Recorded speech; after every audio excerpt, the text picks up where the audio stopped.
Yes, nabasuhuje cyane mwese mu byubahiro byanyu. Iyi ni Digital Wealth Rwanda. Rero cyo nababwira cya mbere naheraho ni ugushimira. Muri no minsi ndimo ndabanza gushima kuko ni ngombwa tujye dushima mu buzima. Ndashimira abantu bakanze kuri like na subscribe kuko birimo biragenda bigaragara yuko abantu bagenda bakurikira ibiganiro tubagezaho. Ibyo rero bidutera courage. Kandi murumva ko no mwijwe imeze neza. Kandi Imana niyica inzira mujye musenga. Hanyuma tugire n'ukwizera ko ibyo twasengeye bizashyirwa mu ngiro. Kuzamura kwizera niko hari ibigenda bikemuka mu buzima bw'isi. Hanyuma rero kuwa gatanu gold yarazamutse ku rugero ruri hejuru kugira ngo abantu barabibonye. Ubwo ibyo ndaje mbivugeho mu kanya, ariko reka ngira icyo mperaho. Ni serije nk'ibisanzwe. Noneho icyo nagira ngo mbabwire ni ukuvuga ngo ku bantu basanzwe batradinga muri Forex, hari ubwo uba ufite igishoro, sibyo, urimo gukoresha. Noneho ukaba ushaka kumenya ngo mu by'ukuri ko nshaka ko ndimo ndacuruza, ko nize. Ubwo ni ku bantu bamaze kwiga byarangiye, kuko abateganya kwiga bashyashya bo ubwo muzamvugisha inbox tuvugane dupanga iminsi n'uburyo bwo kwiga. Kuko ngewe ndi mu bantu, of course hari abo ndimo kwigisha, ariko nanjye niga buri munsi. Ikintu gikunze buryo gishyiraho umutima. Ukuntu byifashe rero ni ukuvuga ngo hano icyo nashaka kubabwira, ushobora kuba ufite amafaranga runaka, initial capital, amafaranga yawe watangije ushaka gukoresha ucuruza muri Forex, ariko ukaba wibaza uti nabwirwa n'iki na lot size cyangwa se volume najya nkoresha ijyanye n'igishoro cyanjye, kugira ngo ntavaho nsanga hari ibyo nahungabanyije mu bijyanye na risk management. Ku kijyanye na risk management ni ingenzi cyane, n'ipfundo muri uyu mwuga turimo kuvugaho. Ni ukuvuga ngo niba wenda reka tuvuge ko ucuruza, nshobora gushyiraho wenda GBP USD. Ni ukuvuga ngo ni amapawundi ku madolari, sibyo. Noneho nkavuga ko wenda, reka tuvuge ko wenda ufite konte ya 500, sibyo. Noneho wiyemeje kujya urisikinga wenda 2%. 2% akaba ari risikinga 2% ya capital yawe. Noneho reka tuvuge yuko stop loss wenda uyishyize wenda nko muri pips 20, ari pips 20 zitarenga, sibyo. Ni ukuvuga ngo icyo gihe tugiye gukalkulatinga ngo turebe, baratwereka yuko kuri konte yawe ya 500 udakwiye kurenza lot size ya 0.05 kuri buri trade yose wakora. Byaba byiza utarengeje 0.05. Ariko ibi ngibi twibuke yuko bijyana wenda na risk appetite y'umuntu. Hari umuntu uvuga ati ngewe ngeze kure, ndi umuntu ibintu ndimo ndabyumva, cyangwa se strategy yanjye ndayizeye n'iki. Bene uwo muntu ashobora no gukoresha lot size nini, kandi rwose trade ze zikaza bikarangira zigenze neza, zimuhaye umusaruro, ndavuga zimuhaye profit mu isoko. Ariko ubundi turareba tugasanga bene uyu muntu ufite iki gishoro ntabwo yakarengeje 0.05 ya lot size igihe agiye mu isoko. Ariko ubu iyi ahangaha ni pa order. Ni pa order. Ni ukuvuga ngo ushobora kujya mu isoko ushyizemo order 3. Birashoboka.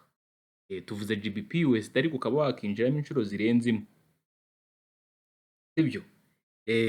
Ibyo birashoboka cyane. Ariko ubu ahangaha nari mfatiye ku muntu wemera kurisikinga 2% igishoro cye. Ndumva ubwo ushobora kugira, reka wenda tuvuge tuti wenda umuntu afite igishoro, sibyo, 1000, aremera kurisikinga nawe 2%, kandi stop loss arashyira wenda muri 20 pips. Ni ukuvuga ngo icyo gihe bene uwo muntu nawe dukalkulatinze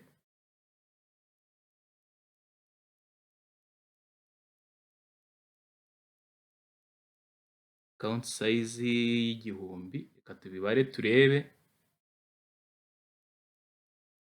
Ni ukuvuga ngo umuntu ufite konti y'igihumbi yagakoresheje lot size byibura ya 0.1 0.1 niyo volume cyangwa se lot size bene uyu muntu yakoresha, tutirengagije yuko hari n'abayirenza kubera yuko wenda yizeye kuri strategy yakoresheje cyangwa se ari umuntu usanzwe umenyereye isoko ku rundi rugero, ariko ahangaha barimo kureba umuntu ugendera mu murongo uhamye,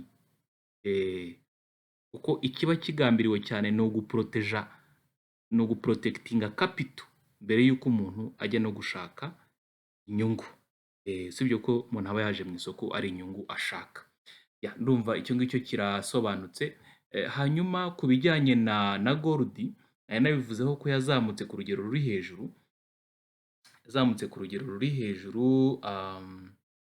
nze gatoya uyaburetse kugenda gatoya kugira ngo aya makuru yose uyabumbatire uyajyane yose ari imbumbe rwose mu buryo bunoze neza.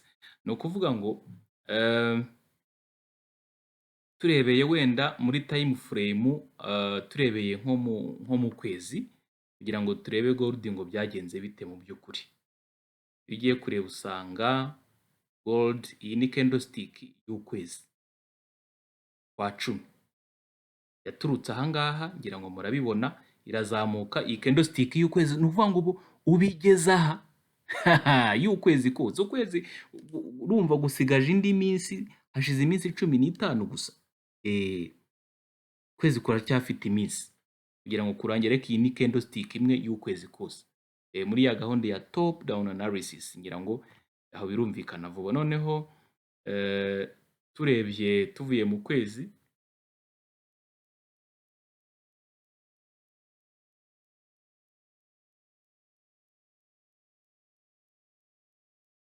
tuvuye muri time frame y'ukwezi, reka mbereke gatoya mu cyumweru uko byifashe.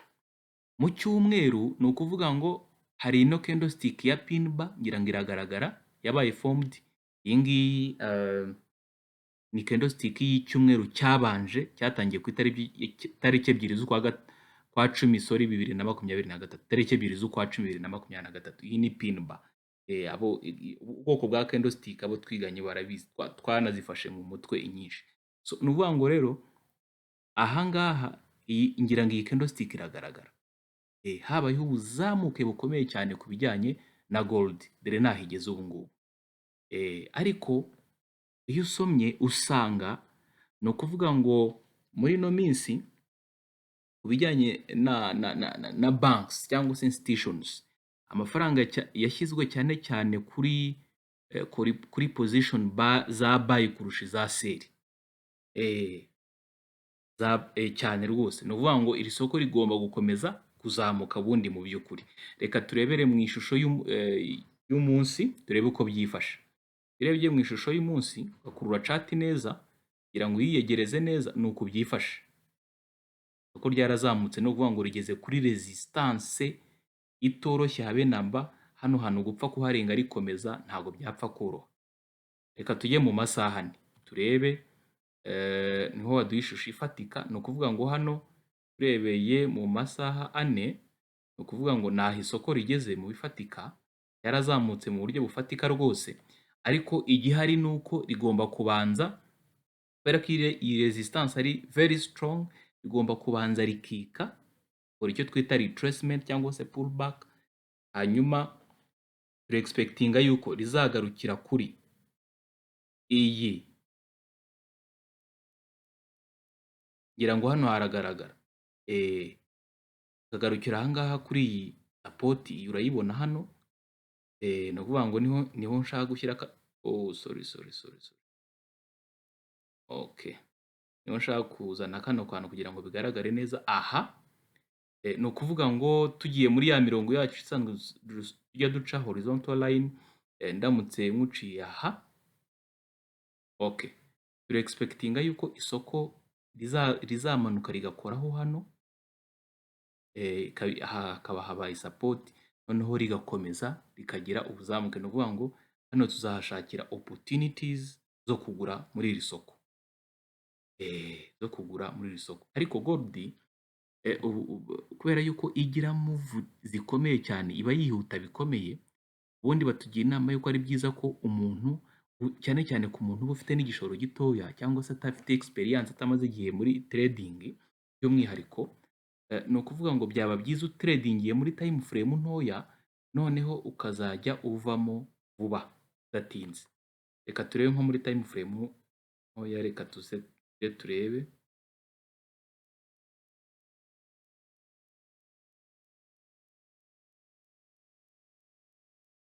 Mwihangane gato, mwihangane gato.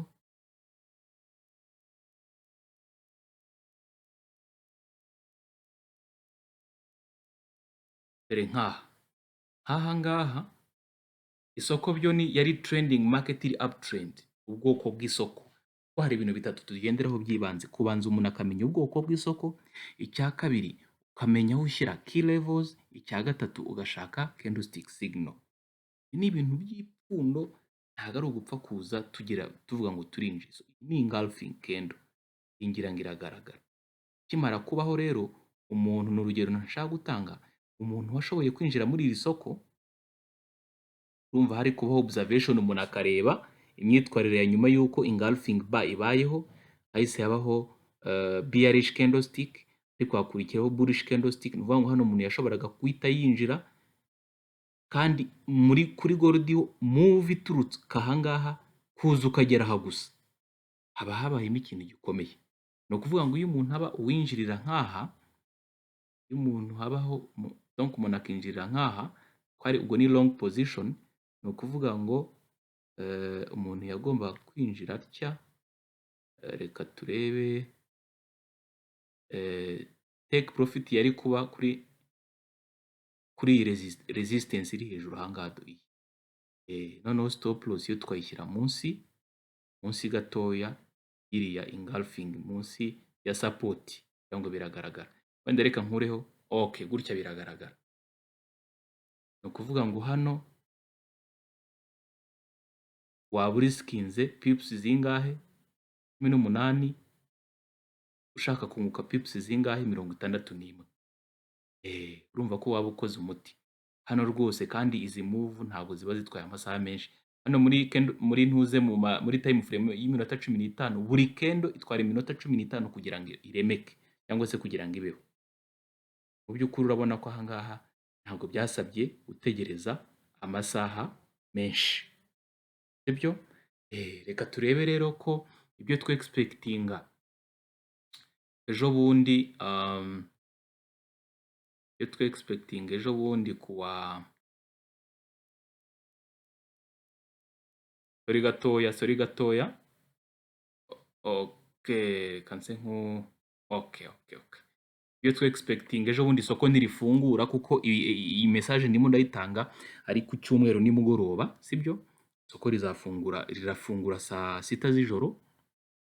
Tuzakomerezeho icyumweru giye gutangira guhera ku itariki 16 cyumweru kizaba 16 z'ukwa 10 cyumweru kizaba gitangiye na 23. So ubwo tuzareba uburyo ahangaha isoko rizitwara, niba rizarespectinga ibi twari tubasobanuriye ahangaha.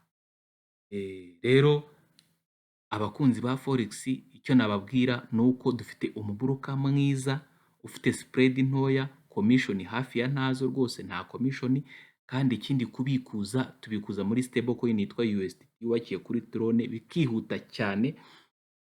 Niwe mbifurije gukoresha burokutu udatenguha kabisa. Ubwo rero ndabashyirira link muri description ndetse no muri comments kugira ngo namwe mumukoreshe. Ndabizi ko abantu barimo kugenda bakunda uno mwuga ni benshi. Iyi pair rero ubundi yagukundiye mwahuje neza na strategy yawe, niyo pair igufasha kudatinda mu isoko kandi umusaruro ukaba waboneka bidatinze. Ubwo rero nakagaruka, ibuka gukanda kuri like na subscribe kugira ngo ayo makuru ajye akugeraho ku gihe. Vubaha cyane turagaruka tubagezaho andi kandi y'umumaro. Asante sana.